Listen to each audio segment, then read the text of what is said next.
سن عیسوی کے حساب سے امت مسلمہ کی تاریخ کا آغاز 7ویں صدی سے ہوتا ہے۔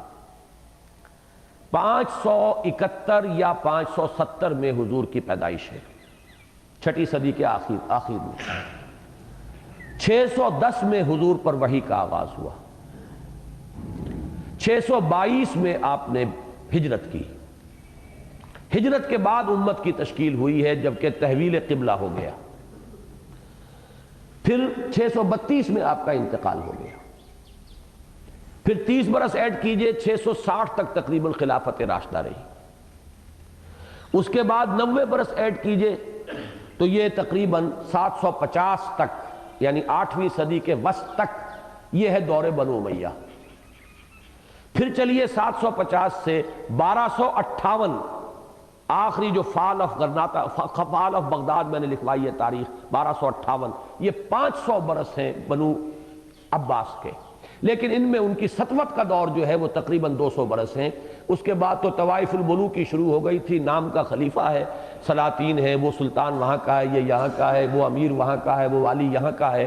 جیسے سلطنت مغلیہ کا زوال جب شروع ہوا ہے اورنگزیب کے بعد، تو کہنے کو تو شہنشاہ ہند بیٹھے ہوئے ہوتے تھے وہ لال قلعہ دلی میں، لیکن حقیقت میں ان کی حکومت کچھ تھوڑے سے علاقے پر ہوتی تھی، باقی جگہ پر جو ہے راجے، مہاراجے، نواب، مختلف جو ہیں ان کی حکومتیں۔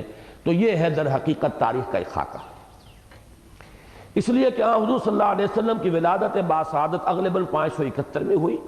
610 عیسوی میں آپ نے اپنی دعوت کا آغاز فرمایا، اور محتاط ترین حساب کے مطابق اپریل 632 میں آپ زیرہ نمائے عرب کی حد تک اسلامی انقلاب کی تکمیل فرما کر رفیق اعلیٰ سے جا ملے۔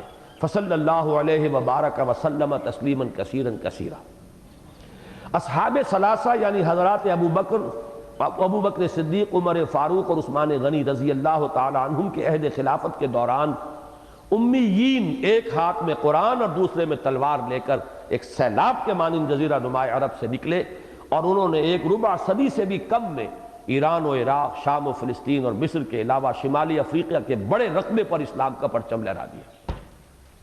یہ دور ہے جس کو ہم کہتے ہیں کہ یہ ہمارے کامل اسلام کا دور ہے، اور اس میں بھی ذہن میں رکھیے کہ یہ چیز ایران، شام، عراق، ترکی کا بہت بڑا رقبہ، مصر کے ساتھ لیبیا کا علاقہ، اس حد تک تو در حقیقت حضرت عثمان کے عہد تک اسلامی حکومت پہنچ چکی تھی، اور یہ مملکت شہنشاہوں کی نہیں تھی، یہ تو درویشوں کی مملکت تھی، یہ کوئی امپیریلزم نہیں تھا، یہ تو خلافت راشدہ تھی۔ اس سے بہتر نظام تو دنیا نے آج تک دیکھا ہی نہیں، اسی کو تو ایک حسین خواب کے مانند دنیا یاد کر رہی ہے آج تک۔ یہ ہے دور در حقیقت۔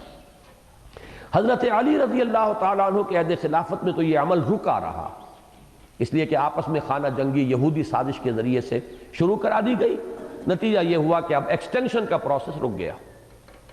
لیکن بنو امیہ کے دور کے آغاز کے ساتھ ہی اس سیلاب نے دوبارہ آگے بڑھنا شروع کیا، اور تھوڑے ہی عرصے میں ایک طرف مشرق میں ترکستان، افغانستان اور سندھ تک، اور دوسری طرف مغرب میں پورے شمالی افریقہ کے علاوہ اسپین سمیت مغربی یورپ کا وسیع علاقہ امیین کے زیر نگین آ گیا، اور عالم اسلام کی سرحدیں 3 بر اعظموں تک وسیع ہو گئی: بر اعظم ایشیا، بر اعظم افریقہ اور بر اعظم یورپ۔ یورپ میں آئیبیرین پیننسولا پورا، اسپین کا علاقہ۔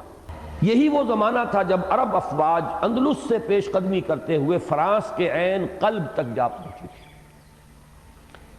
8ویں، 9ویں اور 10ویں صدی عیسوی کا زمانہ عربوں کے عروج کا دور ہے، جس کے دوران اسلام کی علمبرداری اور عالم اسلام کی سیادت دونوں امیین کی 2 اہم شاخوں یعنی بنو امیہ اور بنو عباس کے پاس رہی۔ اس لیے کہ نوٹ کر لیجئے کہ بنو امیہ کی حکومت جب ختم ہوئی ہے، قلب میں تو ختم ہو گئی عالم اسلام کے، لیکن بائیں بازو پر تو حکومت قائم رہی نا۔ اندلس میں تو بنو امیہ کا دور چلتا رہا۔